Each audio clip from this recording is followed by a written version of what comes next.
ಸ್ನೇಹಿತರೆ ನಮಸ್ಕಾರ. ನಾನು ರವೀಂದ್ರ ಜೋಶಿ. ಭಾನುವಾರ ದಿವಸ ಪ್ರಯಾಗರಾಜ್ನಲ್ಲಿ ಒಂದು ಅವಘಡ ಸಂಭವಿಸಿತು.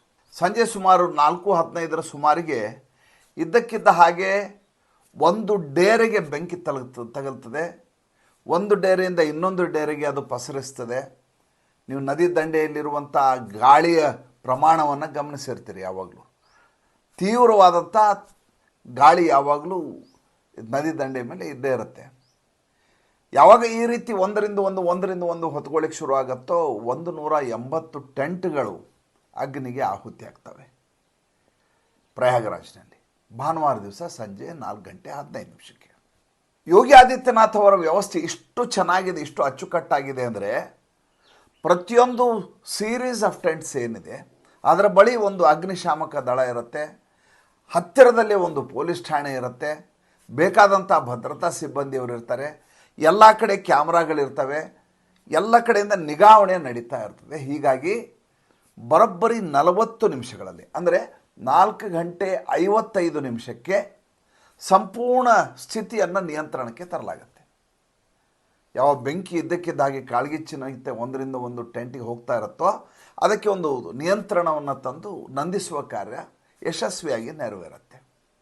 ಅದೃಷ್ಟವಶಾತ್ ಯೋಗಿ ಆದಿತ್ಯನಾಥ್ ಅವರು ಭಾನುವಾರ ದಿವಸ ಪ್ರಯಾಗರಾಜ್ನಲ್ಲೇ ಇರ್ತಾರೆ. 5:37 ನಾನು ಟೈಮ್ ಲೈನ್ ಕೊಡ್ತಾ ಇದ್ದೀನಿ, ನೀವು ಗಮನಿಸಿ ನೋಡ್ಬೇಕಿನ್ನ.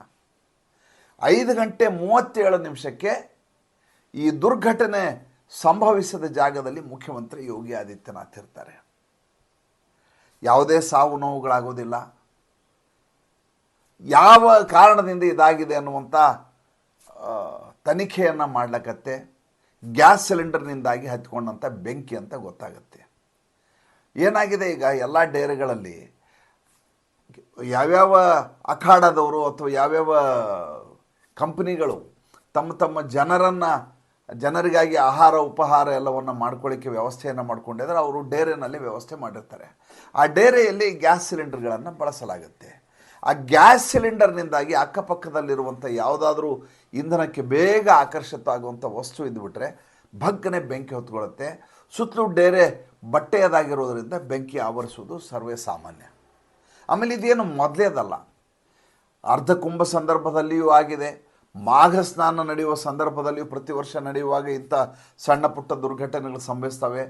ಅಚ್ಚರಿ ಏನಪ್ಪ ಅಂದರೆ ಗಂಗಾ ಮಾತೆಯ ವರ ನಮ್ಮ ಮೇಲೆ ಎಷ್ಟಿದೆ ಅಂದರೆ ಇಲ್ಲಿವರೆಗೂ ಎಲ್ಲಿಯೂ ಕೂಡ ಒಂದೇ ಒಂದು ಸಾವು ನೋವು ಈ ಬೆಂಕಿಯ ದುರ್ಘಟನೆಯಿಂದ ಸಂಭವಿಸಿಲ್ಲ. ಇಷ್ಟು ವರ್ಷದಲ್ಲಿಯೂ ನೀವು ಮೊನ್ನೆ ಭಾನುವಾರದ ಬಿಟ್ಬಿಡ್ರಿ, ಯಾವತ್ತೂ ಕೂಡ ಒಂದೇ ಒಂದು ಸಣ್ಣ ಸಾವು ನೋವು ಕೂಡ ಈ ದುರ್ಘಟನೆಯಿಂದ ಸಂಭವಿಸಿಲ್ಲ. ಈ ಬಾರಿಯೂ ಆಗಲಿಲ್ಲ.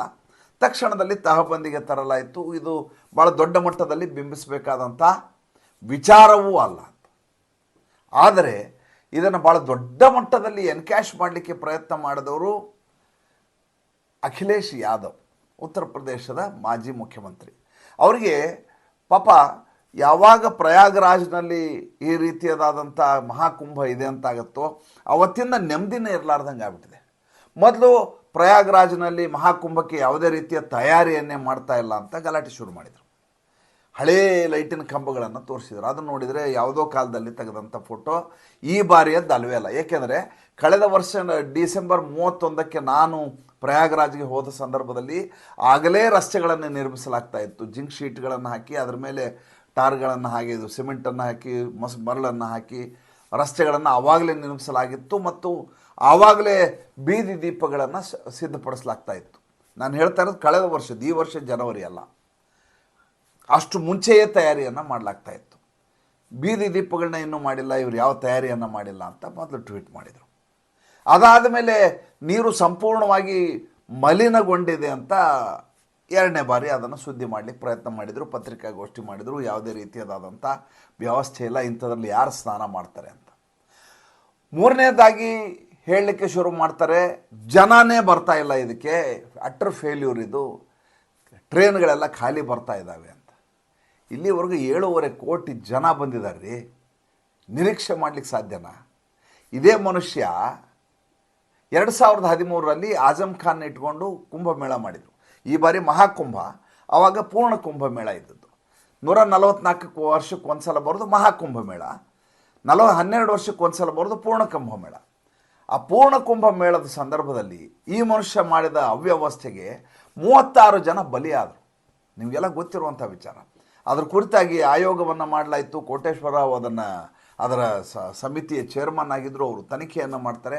ತನಿಖೆ ಮಾಡಿದ ಸಂದರ್ಭದಲ್ಲಿ ಇವರ ಅವ್ಯವಸ್ಥೆಯಿಂದಾಗಿ ಈ ರೀತಿಯಾದಂಥ ಭಾಳ ದೊಡ್ಡದಾದಂಥ ದುರ್ಘಟನೆ ಸಂಭವಿಸಲಿಕ್ಕೆ ಸಾಧ್ಯ ಆಯಿತು ಅಂತ 2019ರಲ್ಲಿ ಯೋಗಿ ಆದಿತ್ಯನಾಥ್ ಆ ವರದಿಯನ್ನು ಬಿತ್ತರಿಸ್ತಾರೆ, ಲೋಕಾರ್ಪಣೆಗೊಳಿಸ್ತಾರೆ. ವರದಿ ಏನಿದೆ ಅದರ ಮಾಹಿತಿ ಅಂತ ನೋಡಿ. ಮೊದಲನೇದಾಗಿ ಆಜಮ್ ಖಾನ್ನ, ಈಗೇನು ಜೈಲಲ್ಲಿದ್ದಾನಲ್ಲ ಆಜಮ್ ಖಾನ್, ಆತನನ್ನು ಪೂರ್ಣ ಕುಂಭ ಮೇಳದ ಚೇರ್ಮನ್ ಮಾಡಿದ್ದು, ಉಸ್ತುವಾರಿ. ಯಾರು ಹಿಂದೂಗಳು ಸಿಗಲಿಲ್ವಾ? ಇವ್ರ ಪಕ್ಷದಲ್ಲಿ ಹಿಂದೂಗಳು ಇಲ್ವೇ ಇಲ್ವಾ? ಯಾರು ಹಿಂದೂ ಧರ್ಮದ ಬಗ್ಗೆ ಆಸ್ಥೆಯನ್ನು ಇಟ್ಕೊಂಡಿಲ್ವೋ, ಯಾರಿಗೆ ಕುಂಭಮೇಳದ ಗಾಂಭೀರ್ಯ ಗೊತ್ತಿಲ್ವೋ, ಯಾರಿಗೆ ಅದರ ಮೇಲೆ ನಂಬಿಕೆ ಇಲ್ವೋ, ಯಾರು ದೇವರನ್ನೇ ನಂಬೋದಿಲ್ವೋ, ಯಾರು ಹಿಂದೂಗಳನ್ನು ಕಾಫೀರ್ ಅಂತ ಕರೀತಾರೋ ಅಂಥ ವ್ಯಕ್ತಿಯನ್ನು ಈತ ಚೇರ್ಮನ್ ಮಾಡುವ ಮೂಲಕ ಹಿಂದೂ ಧರ್ಮಕ್ಕೆ ಅವಮಾನ ಮಾಡಿದ್ದು 2013ರಲ್ಲಿ ಆದಂಥ ಘಟನೆ. ಅದಾದ ಮೇಲೆ ಅಲ್ಲಿಯ ಅವ್ಯವಸ್ಥೆ ಯಾವ ಮಟ್ಟಿಗೆ ಅವ್ಯವಸ್ಥೆ ಅಂದರೆ ನೀವು ಕಲ್ಪನೆ ಮಾಡ್ಕೊಳ್ಳಿಕ್ಕೆ ಸಾಧ್ಯ ಇಲ್ಲ, ಅಷ್ಟು ಅವ್ಯವಸ್ಥೆ. ಆದರೆ ನಮ್ಮ ಹಿಂದೂ ಧರ್ಮದಲ್ಲಿ ಒಂದು ಏನಿದೆ ಅಂದರೆ, ಯಾವುದೇ ಜಾತ್ರೆ, ಯಾವುದೇ ಉತ್ಸವ ಏನೇ ಇದ್ದಂಥ ಸಂದರ್ಭದಲ್ಲಿ ಯಾವುದೇ ಸಣ್ಣ ಪುಟ್ಟ ಲೋಪಗಳಿದ್ದರೆ ಯಾರೂ ಅದನ್ನು ದೊಡ್ಡದಾಗಿ ಬಿಂಬಿಸ್ಲಿಕ್ಕೆ ಹೋಗೋದಿಲ್ಲ. ಏಕೆಂದರೆ ನಾವು ಹೋಗ್ತಾ ಇರೋದು ದೇವರಿಗೆ ನಮ್ಮನ್ನು ನಾವು ಸಮರ್ಪಣೆ ಮಾಡ್ಕೊಳ್ಳಿಕ್ಕೆ. ಆದ್ದರಿಂದ ಅಂಥ ಪ್ರತಿಕೂಲ ವಾತಾವರಣವನ್ನು ದೊಡ್ಡದಾಗಿ ಬಿಂಬಿಸುವುದು ಬೇಡ ಎನ್ನುವಂಥ ಉದಾರ ಭಾವ ಮತ್ತು ದೇವರ ಬಗ್ಗೆ ನಾವು ಸಮರ್ಪಿಸಿಕೊಳ್ಳುವಂಥ ಮನಸ್ಥಿತಿ. ಹೀಗಾಗಿ ಅದು ಯಾವುದು ಲೆಕ್ಕಕ್ಕೆ ಬರೋದಿಲ್ಲ. ಆದರೆ ಮಡಿದವರ ಸಂಖ್ಯೆ 36 ಎನ್ನುವುದನ್ನು ಮರಿಲೇಬಾರದು. ಯಾಕೆ ತೀರ್ಕೊಂಡ್ರು ಅಂತ ಕೇಳಬೇಕು, ಅದು ಭಾಳ ಮಜಾ ಇದೆ. ಅದು ಇದು ನಡೆದದ್ದು ಫೆಬ್ರವರಿ 10, 2013ರಲ್ಲಿ. ಅವತ್ತು ರೈಲ್ವೆ ಸ್ಟೇಷನ್ಗೆ ಹೋಗ್ತಾರೆ, ಶಾಹಿ ಸ್ನಾನ ಮುಗಿಸಿ ಜನ 2ನೇ ಪ್ಲಾಟ್ಫಾರ್ಮಿಗೆ ಟ್ರೈನ್ ಬರುತ್ತೆ ಅಂತ ಹೇಳಲಾಗಿರುತ್ತೆ. ಇದ್ದಕ್ಕಿದ್ದಾಗೆ 6ನೇ ಪ್ಲಾಟ್ಫಾರ್ಮ್ ಅಂತ ಅನೌನ್ಸ್ಮೆಂಟ್ ಆಗ್ಬಿಡುತ್ತೆ. ಟ್ರೈನ್ ಬರಬೇಕಾಗಿದ್ದು 2ನೇ ಪ್ಲಾಟ್ಫಾರ್ಮ್ಗೆ. ಇವ್ರು ಹೇಳ್ತಾರೆ ಇಲ್ಲ, ಪ್ಲಾಟ್ಫಾರ್ಮ್ ಚೇಂಜ್ ಆಗಿದೆ, ಪ್ಲಾಟ್ಫಾರ್ಮ್ ನಂಬರ್ 6 ಅಂತೇಳಿ ಇದ್ದಕ್ಕಿದ್ದಾಗಿ ವದಂತಿ ಹರಡುತ್ತೆ. ಯಾವಾಗ ಈ ರೀತಿ ಹರಡಿದ ತಕ್ಷಣ ಜನ ನೂಕುನುಗ್ಲಾಗಿ 6ನೇ ಪ್ಲಾಟ್ಫಾರ್ಮ್ ಬರಲಿಕ್ಕೆ ಪ್ರಯತ್ನ ಮಾಡ್ತಾರೆ. ಒಬ್ಬರನ್ನ ಇನ್ನೊಬ್ಬರು ತುಳಿತಾರೆ. ತುಳಿದು 36 ಜನ ಅಲ್ಲೇ ಅಸುನೀಗ್ತಾರೆ. ಉಳಿದವರಿಗೆ ಗಾಯಗಳಾಗ್ತವೆ. ಅಲ್ಲಿ ಯಾವುದೇ ರೀತಿಯಾದಂಥ ಪ್ರಥಮ ಚಿಕಿತ್ಸೆ ಇರೋದಿಲ್ಲ, ಆಂಬ್ಯುಲೆನ್ಸ್ ಫೆಸಿಲಿಟಿ ಇರೋದಿಲ್ಲ.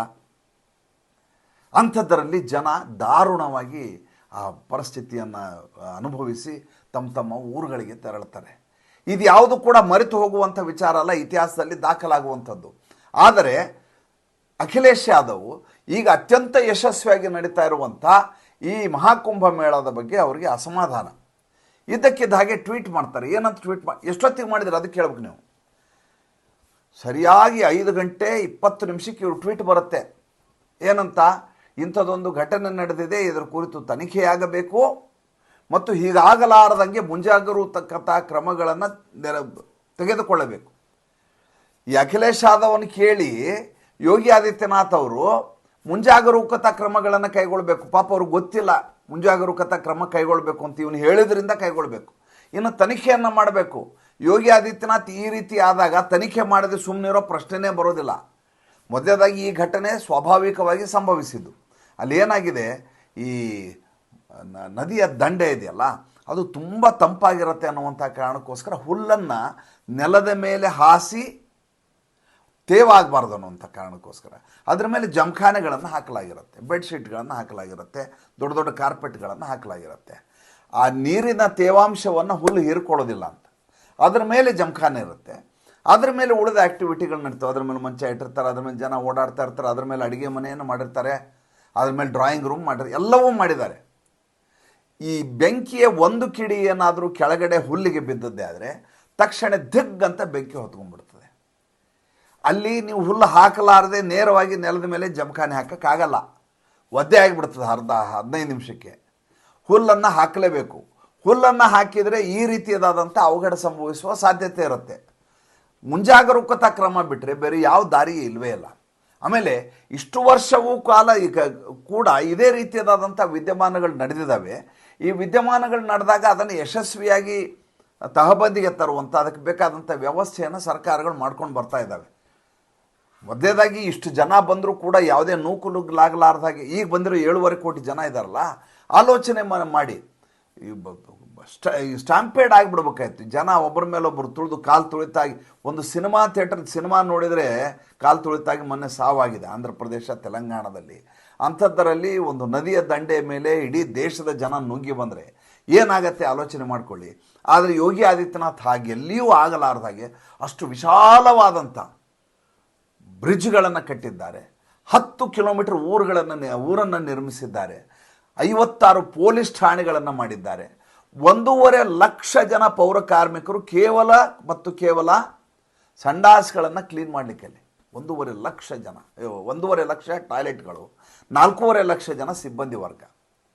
ಆಲೋಚನೆ ಮಾಡಿ, ಈ 4.5 ಲಕ್ಷ ಜನನೂ ಫೆಬ್ರವರಿ 26ರವರೆಗೂ ಅಲ್ಲಿರ್ತಾರೆ. 27 ಎಲ್ಲ ಕ್ಲಿಯರ್ ಆದ ಮೇಲೆ, ಜನ ಎಲ್ಲ ಹೋದ ಮೇಲೆ ವಾಪಸ್ ಹೋಗ್ಬೇಕು ಅವರು.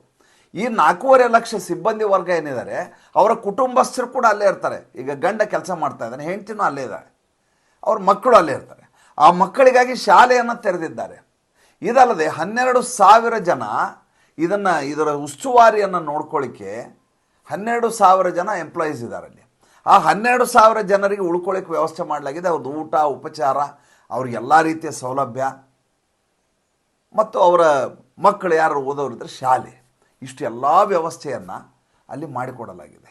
ಈ ರೀತಿ ತಯಾರಿ ಮಾಡೋ ವ್ಯಕ್ತಿಗೆ ನೀನು ಮುಂಜಾಗರೂಕತಾ ಕ್ರಮ ಕೈಗೊಳ್ಳುವಂಥ ಯಾರಾದರೂ ಯೋಗಿ ಆದಿತ್ಯನಾಥ್ಗೆ ಹೇಳಿದರೆ ಕಪಾಳಕ್ಕೆ 2 ತೆಗೆದು ಹೊಡಿಲಾರದೆ ಇನ್ನೇನು ಮಾಡ್ತಾರೆ ನೀವೇ ಹೇಳ್ರಿ. ಯೋಗಿ ಆದಿತ್ಯನಾಥ್ ಈ ರೀತಿಯಾಗಿ ಯಶಸ್ವಿಯಾಗಿ ಮಾಡ್ತಾ ಇರೋದು ಸಹಿಸಲಿಕ್ಕೆ ಆಗ್ತಾ ಇಲ್ಲ ಅಖಿಲೇಶ್ ಯಾದವ್ಗೆ. ಅಂದರೆ ಅಲ್ಲಿ ಮಿಲ್ಕಿಪುರ್ ಚುನಾವಣೆ ನಡೀತಾ ಇದೆ, ಉಪಚುನಾವಣೆ, ವಿಧಾನಸಭಾ ಉಪಚುನಾವಣೆ. ಎಲ್ಲಿ ಈತನ ಪಾಪ್ಯುಲಾರಿಟಿ ಗ್ರಾಫು ಮೇಲೆ ಹೋಗ್ಬಿಡುತ್ತೆ, ಎಲ್ಲಿ ಇದ್ರೂ ಸೋತ್ಬಿಡ್ತೀವಿ. ಮೊನ್ನೆ 9 ಸ್ಥಾನದಲ್ಲಿ 7 ಸ್ಥಾನ, 9 ವಿಧಾನಸಭಾ ಕ್ಷೇತ್ರಗಳಲ್ಲಿ 7ಅಲ್ಲಿ ಯೋಗಿ ಆದಿತ್ಯನಾಥ್ ಗೆದ್ಕೊಂಡ್ಬಂದಿದ್ದಾರೆ. 2 ಸ್ಥಾನಗಳು ಸಿಕ್ಕಿದ್ದು. ಈ ಮಿಲ್ಕಿಪುರ ಹಾಗೆ ಆಗಿಬಿಡ್ತದೆ. ಅವಧೇಶ್ ಅಂತ ಹೇಳ್ಕೊಂಡು ಓಡಾಡ್ತಾ ಇದ್ರು. ಎಲ್ಲಿ ಅವಧೇಶ್ ನರೇಶ್ ಹಿಂಗೆ ಆಗ್ಬಿಡ್ತಾನೋ ಅಂತೇಳಿ ಇವ್ರಿಗೆ ಟೆನ್ಷನ್ ಆಗ್ಬಿಟ್ಟಿದೆ. ಆದ್ದರಿಂದ ಈ ರೀತಿಯಾದಂಥ 2-3 ಫೋಟೋ ಹಾಕಿದ್ದಾರೆ ಅವರು ಟ್ವಿಟರಲ್ಲಿ, ಭಾಳ ಮಜಾ ಇದ್ದಾವೆ. ಗಂಗಾ ನದಿಯ ದಂಡೆ ಮೇಲಿದ್ದಾರೆ, ಇವ್ರು ಕುಡಿಯೋಕ್ಕೆ ನೀರಿಲ್ಲ ಅಂತ ಒಂದು ಫೋಟೋ. ಎಲ್ಲಿಯಾದರೂ ಸಾಧ್ಯ ಏನ್ರಿ. ಇನ್ನೊಬ್ಬ ಯಾವುದೋ ರಾಜಸ್ಥಾನಿ ಹೆಣ್ಮಗಳು, ಈಕೆಗೆ ಆಕಾಶವೇ ಸೂರು, ಯೋಗಿ ಆದಿತ್ಯನಾಥ್ ಇಂಥವ್ರಿಗೆ ಆಶ್ರಯವನ್ನು ಕಲ್ಪಿಸಿಕೊಡಬೇಕು ಮಹಾಕುಂಭದಲ್ಲಿ ಪ್ರಯಾಗ್ರಾಜ್ನಲ್ಲಿ ಅಂತ ಟ್ವೀಟ್ ಮಾಡಿದ್ದಾರೆ. ಲಕ್ಷಾಂತರ ಜನ ಬರ್ತಾ ಇದ್ದಾರೆ, ಕೋಟ್ಯಾಂತರ ಜನ ಬರ್ತಾ ಇದ್ದಾರೆ, ತಮ್ಮ ವ್ಯವಸ್ಥೆಗಳನ್ನ ಮಾಡ್ಕೋತಾ ಇದ್ದಾರೆ, ಯಾರನ್ನೂ ಬೀದಿಯಲ್ಲಿ ಬಿಟ್ಟಿಲ್ಲ. ಎಷ್ಟು ಸಾಧ್ಯವಷ್ಟು ಕೆಲಸ ಮಾಡಿ. ಆಮೇಲೆ ಹೇಳ್ತಾರೆ 1300 ಕೋಟಿ ರೂಪಾಯಿನ ನಮ್ಮ ಕುಂಭಮೇಳದಲ್ಲಿ ಖರ್ಚು ಮಾಡಿದ್ವಿ, ಅಖಿಲೇಶ್ ಯಾದವ್ ಹಾಕಿರೋದು. 2013ರಲ್ಲಿ ನಡೆದಂಥ ಕುಂಭಮೇಳಕ್ಕೆ ನಾವು ಬರೀ 1300 ಕೋಟಿ ರೂಪಾಯಿ ಖರ್ಚು ಮಾಡಿದ್ವಿ. ಈಗ 7,500 ಕೋಟಿ ಖರ್ಚು ಮಾಡ್ತಾ ಇದ್ದಾರೆ ಯೋಗಿ ಆದಿತ್ಯನಾಥ್ ಅವರು. ದುಡ್ಡನ್ನು ನೀರಿನಂತ ಹರಿಸ್ತಾ ಇದ್ದಾರೆ. ತೆರಿಗೆದಾರರ ದುಡ್ಡನ್ನು ನೀರಿನ ಹಾಗೆ ಹರಿಸ್ತಾ ಇದ್ದಾರೆ. 7,500 ಕೋಟಿ, 1,40,000 ಕೋಟಿ ರೂಪಾಯಿ ಆಯವ್ಯಯ ಆಗಲಿದೆ. ಇದರಲ್ಲಿ 40 ಕೋಟಿ ಜನ ಭಾಗವಹಿಸಲಿದ್ದಾರೆ. ಅದಕ್ಕೆ ಬೇಕಾದಂಥ ಇನ್ಫ್ರಾಸ್ಟ್ರಕ್ಚರ್ ಮಾಡದೆ ಹೋದರೆ ನಡೆಸೋದು ಹೆಂಗೆ? ಅಖಿಲೇಶ್ ಯಾದವ್ ಅಂತ ನಾಯಿಗಳು ಬೊಗಳುವುದರಲ್ಲಿ ನಿಸ್ಸೀಮಾಗಿರ್ತವೆ. ಏಕೆಂದರೆ ಯೋಗಿ ಆದಿತ್ಯನಾಥ್ ಅವರು ರಾಜಗಾಂಭೀರ್ಯದಿಂದ ಆನೆಯ ರೀತಿ ಹೋಗ್ತಾ ಇರ್ತಾರೆ. ಯಾರು ತಡೆಯಲಿಕ್ಕೆ ಸಾಧ್ಯ ಆಗಲಾರದ ರೀತಿಯಲ್ಲಿ ಅಲ್ವಾ? ಯೋಚನೆ ಮಾಡಿ ಹೇಳಿ. ಸಂಚಿಕೆ ಇಷ್ಟ ಆಗಿದ್ದರೆ ಲೈಕ್ ಮಾಡಿ, ಫಾಲೋ ಮಾಡಿ, ಶೇರ್ ಮಾಡಿ. ದಯವಿಟ್ಟು ನಮ್ಮ ಮುಕ್ತ ಪತ್ರಿಕೋದ್ಯಮಕ್ಕೆ ಆರ್ಥಿಕವಾಗಿ ಬೆಂಗಾವಲಾಗಿ ನಮಸ್ಕಾರ.